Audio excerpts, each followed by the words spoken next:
안녕하세요. 오늘은 사회복지 현장에서 꼭 알아야 할 AI 소식을 가지고 왔어요. 최근 오픈AI가 모바일에서 작동하는 AI 코딩 에이전트를 출시했는데요.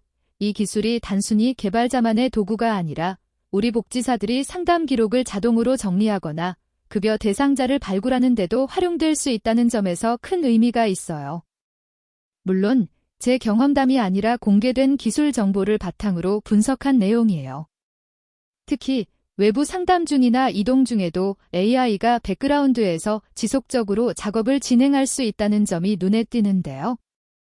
오늘 영상에서는 이 기술이 복지 상담, 사례 관리, 보고서 작성 현장에 어떻게 접목될 수 있는지 실제 적용 시나리오와 주의할 점까지 모두 정리해 드릴게요.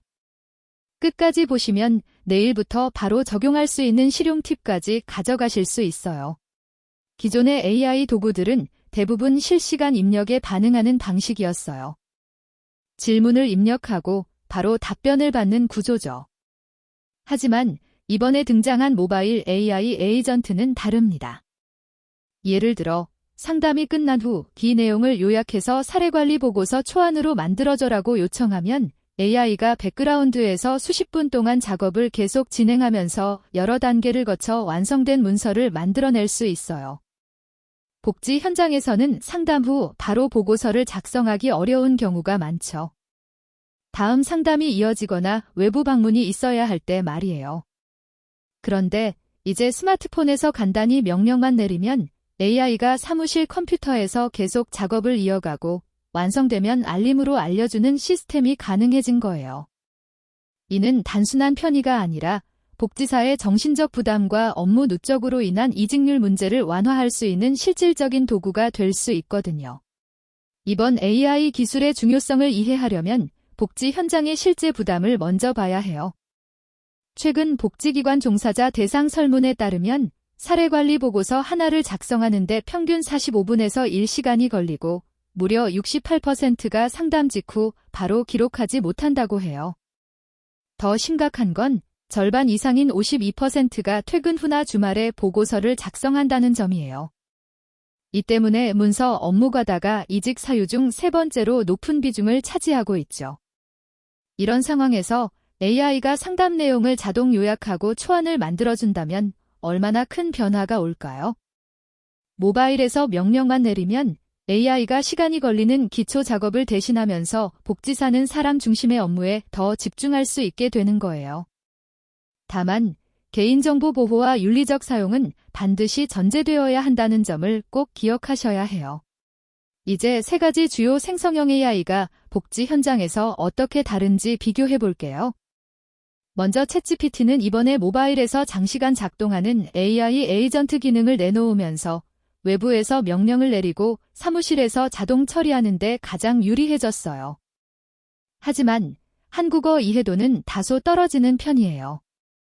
반면 클로드는 긴 상담 기록을 요약하거나 민감한 내용을 다룰 때 개인정보 처리 정책이 투명해 신뢰할 수 있다는 평가를 받아요. 다만 모바일 기능은 아직 제한적이에요. 마지막으로 제미나이는 한국어 처리 능력이 가장 뛰어나고 구글 문서와 바로 연동할 수 있어서 보고서 작성에 편리하지만 장시간 작업을 유지하는 기능은 아직 부족한 상태예요. 따라서 복지 현장에서는 상담 기록 요약 클로드, 모바일에서 초안 생성 챗GPT, 최종 문서 정리 제미나이처럼 목적에 따라 혼합 사용하는 전략이 현실적이에요. 이제 실제 현장에서 어떻게 쓸 수 있을지 구체적인 시나리오 3가지를 소개할게요. 첫 번째는 외부 상담 후 스마트폰으로 AI에게 방금 진행한 상담 내용을 바탕으로 사례관리 보고서 초안을 작성해줘라고 명령하는 거예요. AI는 사무실 컴퓨터에서 자동으로 템플릿에 맞춰 요약하고 다음 상담 제안까지 포함한 초안을 완성해요.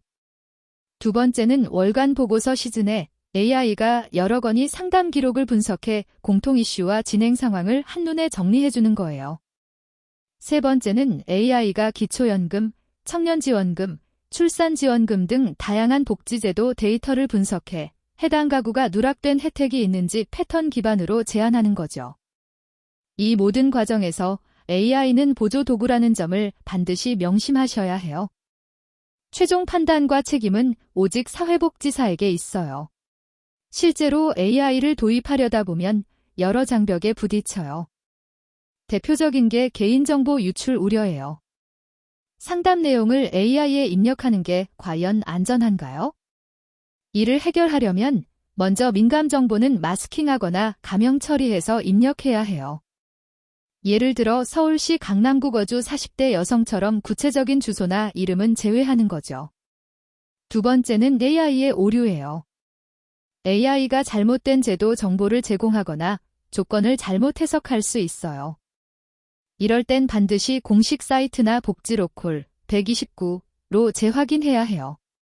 세 번째는 과도한 의존인데요. AI가 다 해줄 거라는 기대는 위험해요. AI는 반복적이고 시간이 많이 드는 기초 작업만 맡기고 복지사는 관계 형성과 전문 판단에 집중하는 게 바람직해요. 이렇게 막히는 지점을 하나씩 고치면서 점진적으로 도입하는 것이 실패를 줄이는 가장 좋은 방법이에요. 이 말은 2025년 한국사회복지협의회 디지털 전환 TF 보고서에 나와 있는 문장이에요. AI가 아무리 발전해도 복지 서비스의 핵심은 사람과의 신뢰 관계라는 점을 상기시켜주는 말이죠. AI는 상담 기록을 빠르게 정리해주고 누락된 지원금을 알려줄 순 있지만 클라이언트의 눈빛에서 느껴지는 불안감을 감지하거나 말하지 않은 어려움을 짐작하는 일은 여전히 인간만의 영역이에요. 따라서 AI를 도입할 때는 업무 효율성뿐 아니라 관계 중심 서비스의 유지라는 두 가지 목표를 동시에 고민해야 해요. 기술은 수단이지 목적은 아니라는 점을 항상 기억하셔야 해요. 현재 전국에서 127개 복지기관이 AI 도입을 시범 운영 중이에요. 그 결과 보고서 작성에 드는 시간이 평균 38% 줄었고 상담 시간이 늘어나면서 클라이언트의 상담 만족도도 12% 상승했다고 해요. 가장 많이 활용하는 기능은 역시 문서 요약 및 초안 작성이에요. 반면 자동 상담 응답이나 진단 보고서 생성은 아직 신뢰도 부족으로 도입이 더디죠. 이 데이터는 AI가 반복 업무 지원에서는 매우 효과적이지만 전문 판단 대체에는 아직 이르다는 점을 보여줘요. 따라서 초기 도입 단계에서는 문서 작업 중심으로 시작하는 것이 안전하고 실용적인 전략이에요. 앞으로 AI는 단순한 응답 기계를 넘어 자기주도적 에이전트로 진화할 거예요. 예를 들어 클라이언트가 상담 예약을 취소하면 AI가 자동으로 사유를 확인하고 다음 가능한 시간대를 추천하며 문자 메시지도 보내주는 시스템이 가능해지는 거죠. 더 나아가 여러 정부 포털과 연동되어 기초생활수급자 플러스 디딤돌 대출 플러스 국가장학금까지 한 번에 신청할 수 있도록 안내하는 통합복지 에이전트도 등장할 수 있어요. 다만 이런 시스템은 개인정보 보호 체계와 윤리 가이드라인이 먼저 마련되어야 해요. 특히 서울, 수원, 고양, 송도 등 스마트시티 사업이 활발한 지역에서는 이런 시범 사업이 빠르게 진행될 가능성이 높아요. 복지사는 단순히 기술을 사용하는 사람이 아니라 AI와 협업하는 디지털 파트너십의 중심에 서게 될 거예요. 오늘 내용 정리하자면 모바일에서 작동하는 AI 에이전트는 복지사의 문서, 업무 부담을 크게 줄일 수 있는 실질적인 도구가 되었어요.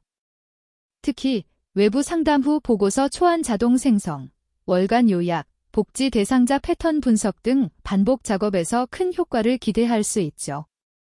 다만 개인정보 보호, 오류 검증, 과도한 의존 방지라는 세 가지 원칙은 꼭 지켜야 해요. 영상이 도움이 되셨다면 구독과 좋아요 눌러주세요. 다음 영상에서는 무료로 쓸 수 있는 AI 복지 도구 5선과 서울시, 경기, 인천 등 지역별 AI 시범 사업 현황을 더 깊이 다뤄볼 예정이니 알림 설정도 부탁드려요.